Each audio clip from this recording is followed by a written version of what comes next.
Halo semuanya, Shalom, Assalamualaikum warahmatullahi wabarakatuh, Om Swastiastu, Namo Buddhaya, dan salam kebajikan. Baik, pada kesempatan kali ini saya akan membahas sanksi dalam hukum administrasi. Ya, sebelum kita lanjut, ada kata pepatah yang berkata, tak dikenal maka berkenalan. Untuk itu perkenalkan saya, Stiani Yasmin Bilangbuni dengan NIM 2407 1101 0726.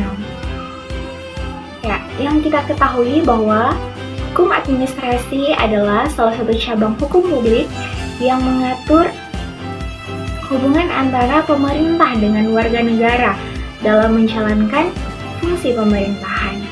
Nah, dalam pelaksanaannya tentu saja ada kemungkinan bisa terjadi pelanggaran.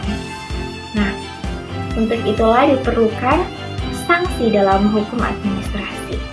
Jadi, apa sih yang dimaksud dengan sanksi hukum administrasi? Sanksi hukum administrasi adalah hukuman atau tindakan yang dijatuhkan oleh pejabat atau badan administrasi negara terhadap seseorang atau badan hukum yang melanggar ketentuan hukum administrasi. Tujuannya bukan menghukum seperti dalam hukum pidana, melainkan untuk memulihkan tata tertib administrasi dan menegakkan kepatuhan terhadap aturan pemerintahan. Contohnya, bisa kita lihat dalam bidang perizinan. Jika suatu perusahaan melanggar syarat izin usaha, maka pejabat berwenang bisa memberikan peringatan, pembekuan izin, atau bahkan sampai pada pencabutan izin. Sanksi administrasi tentunya ada jenis-jenis di dalamnya.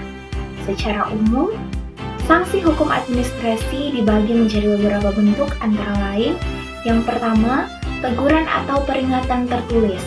Nah, ini adalah bentuk sanksi paling ringan, biasanya diberikan agar pelaku segera memperbaiki pelanggaran yang dilakukan. Yang kedua, paksaan pemerintah atau Besturuang.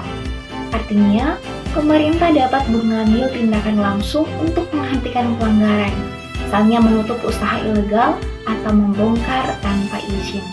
Kemudian, yang ketiga, pembekuan izin atau penghentian kegiatan. Apabila teguran tidak diindahkan, izin bisa dibekukan sementara sampai pelaku mematuhi peraturan. Keempat, ada pencabutan izin. Ini adalah sanksi paling berat dalam hukum administrasi. Jika pelanggaran sangat serius, izin sudah diberikan bisa dicabut sepenuhnya. Yang kelima, denda administratif. Dalam beberapa peraturan, pelanggaran juga dapat dikenai denda uang untuk menegaskan tanggung jawab atas pelanggaran yang dilakukan. Nah, dalam poin-poin penting, tentunya kita akan membutuhkan dasar hukum. Nah, pada kesempatan ini, kita juga akan membahas dasar hukum dan tujuan sanksi. Nah, dasar hukum penerapan sanksi administrasi terdapat di berbagai peraturan seperti yang pertama, Undang-Undang Nomor 30 Tahun 2014 tentang Administrasi Pemerintahan. Kemudian ada berbagai peraturan sektoral lainnya, misalnya Undang-Undang Lingkungan Hidup, Undang-Undang Cipta Kerja, dan Peraturan Daerah. Tujuan utama pemberian sanksi administrasi adalah menegakkan disiplin dan kepatuhan terhadap hukum, mencegah pelanggaran berulang, serta menjaga tertib administrasi pemerintah agar pelayanan publik berjalan dengan baik dan adil. Jadi, dapat disimpulkan bahwa sanksi hukum administrasi bukan sekedar hukuman, tetapi alat untuk mengatur dan menyeimbangkan hubungan antara pemerintah dengan masyarakat. Dengan penerapan sanksi yang tegas dan adil, diharapkan dapat tercipta pemerintahan yang tertib, transparan, dan berkeadilan. Ya, sekian presentasi dari materi sanksi administrasi. Semoga bisa bermanfaat dan menambah pemahaman buat kita semua tentang pentingnya sanksi dalam hukum administrasi. Bye-bye.